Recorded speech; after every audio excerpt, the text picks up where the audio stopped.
అందరికీ నమస్కారం అండి. శైలజ్ వినిపించే కథల ఛానల్కు స్వాగతం. ఈరోజు మనం పివి శేషారత్నం గారు రచించిన అతిథులు అనే కథను విందాం. ఈ కథ జూలై 2011 చందమామలో ప్రచురింపబడింది. రోజా వాళ్ళు 4 రోజుల క్రితమే కొత్త భవతిలోకి ఇల్లు మారారు. అమ్మా, ఆకలేస్తుంది, అన్నం పెట్టు అంది 8 ఏళ్ల రోజా అమ్మ చెంగు పట్టుకుని లాగుతూ. ఇదేమిటి, ఇందాకేగా అన్నం తిన్నావు, మర్చిపోయావా అంది తల్లి సుగుణ విస్తుపోతూ. అవును కదూ, మరి మళ్ళీ ఆకలిస్తోందేం అంది రోజా. అది ఆకలి కాదే తల్లి, తోచకపోవడం. ఇది కొత్త ఇల్లు కదా, ఇక్కడ ఇంకా ఎవరూ నేస్తాలు కాలేదు, అందుకే ఏమీ తోచక ఆకలిస్తుంది అనుకుంటున్నావు. పోయి ఆ వరండాలో కూర్చో, కాస్త కాలక్షేపం అవుతుంది. ఇదిగో ఈ కప్పులో కారపూస వేశాను, తిను అంటూ సుగుణ మళ్ళీ సామాన్లు సర్దుకోవడంలో మునిగిపోయింది. ఎందుకంటే ఆమెకి ఎంత సమయమూ చాలడం లేదు మరి. రోజా వెళ్ళి వరండాలో కుర్చీ వేసుకుని కూర్చుంది. ఇంతలో ఎక్కడి నుంచో మూలుగులు వినిపించేసరికి రోజాకి కాస్త భయం వేసింది. అమ్మా, ఇలా రావే, ఇక్కడేదో వినిపిస్తోంది అంది రోజా. మళ్ళీ ఏమొచ్చిందే తల్లి అంది సుగుణ వరండాలోకి వచ్చి. అదిగో విను, ఎవరో మూలుగుతున్నారు అంది రోజా. సుగుణ నవ్వింది. అదే పావురం తల్లి, గుడ్డు పెట్టడం కోసం మూలుగుతోందే. మనుషులకైనా పక్షులకైనా అది తప్పదులే. నిజమేనమ్మా, అదిగో మన పాత చెప్పుల బల్ల కింద కూర్చుంది ఆ పావురం. నాకు లోపల బోలుడు సర్దుకునే పనుంది. నా బంగారు తల్లివి గదూ, ఆ పావురాన్ని కాస్త బెదరగొట్టు, లేకపోతే ఇక్కడే గుడ్డు పెట్టిందంటే మళ్ళీ కదలదు. ఈ పావురాలను తరిమేయకపోతే తర్వాత వరండా అంతా నానా చెత్త చేస్తాయి. కడుక్కోవడం అది కష్టం అంటూ రోజా తల్లి లోపలికి వెళ్ళిపోయింది. రోజా పావురాన్ని చూసింది. అది ఎక్కడి నుంచో ముక్కుతో ఏరుకు తెచ్చిన పుడకలతో గడ్డితో మెత్తగా అక్కడ ఇల్లు కట్టుకుంది కాబోలు. దాని మీద కూర్చొని మూలుగుతోంది. రోజాకి ఎంతో జాలి కలిగింది. దానిని అక్కడి నుంచి తరిమేయడం ఇష్టం లేకపోయింది. ఎందుకంటే పాపం అందరూ కూడా అమ్మలాగే అనుకుంటే పావురానికి ఇల్లు ఎక్కడుంది, ఎక్కడ గుడ్లు పెడుతుంది, ఆ పిల్లలు పెద్దయ్యేదాకా ఎక్కడ ఆడుకుంటాయి. ఇంతలో ఇంకో పావురం వచ్చి అక్కడున్న చుట్టూ తిరిగింది.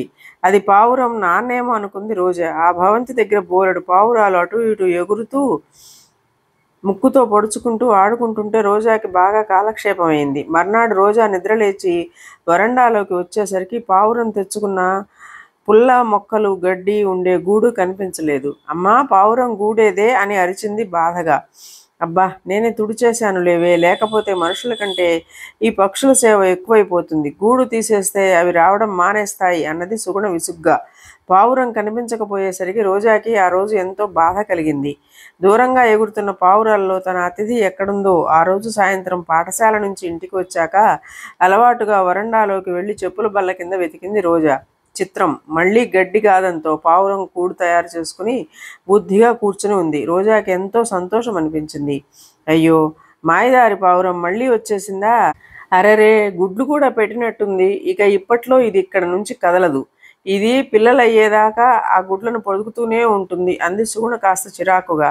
అమ్మా, పావురాన్ని తరిమేయొద్దమ్మా, ఇక్కడే ఉంటే ఎంచక్కా వాటి పిల్లల్ని చూడొచ్చు, ఎంత ముద్దొస్తాయో. నాకు పావురం పాపాయిలు అంటే ఎంత ఇష్టమో అంది రోజా గారంగా. కానీ తల్లి మాటలను పట్టించుకోలేదు రోజా.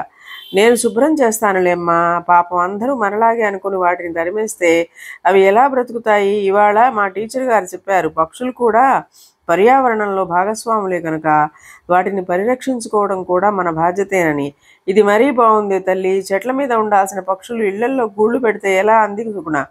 అందుకు మనమే కదమ్మా కారణం. ఇదివరకు బోలెడు చెట్లుండేవి కనుక అక్కడ ఎంచక్కా గూళ్ళు కట్టుకుని పిల్లల్ని పెట్టుకుని పెంచుకునేవి. మరి కలప కోసమని, ఇల్లు కట్టుకోవడం కోసమని మనం చెట్లను కొట్టేస్తున్నా అంట కదా. మరి పక్షులకు ఉండటానికి చోటు లేక ఇలా మన వరండాలలో గుడ్లు పెట్టుకుంటున్నాయి. మనం చెట్లు కొట్టేయకపోతే అవి మన ఇళ్లకు రావుగా. అందుకే అవి ఇక్కడ ఉంటే తప్పేముంది? పక్షులంటే మన అతిథులమ్మా, ఇదంతా మా టీచర్ గారే చెప్పారు అంది రోజా. బాగుంది తల్లి, చదివేస్తే ఉన్నమతి పోయిందని అంటూ ఏదో అనబోయింది.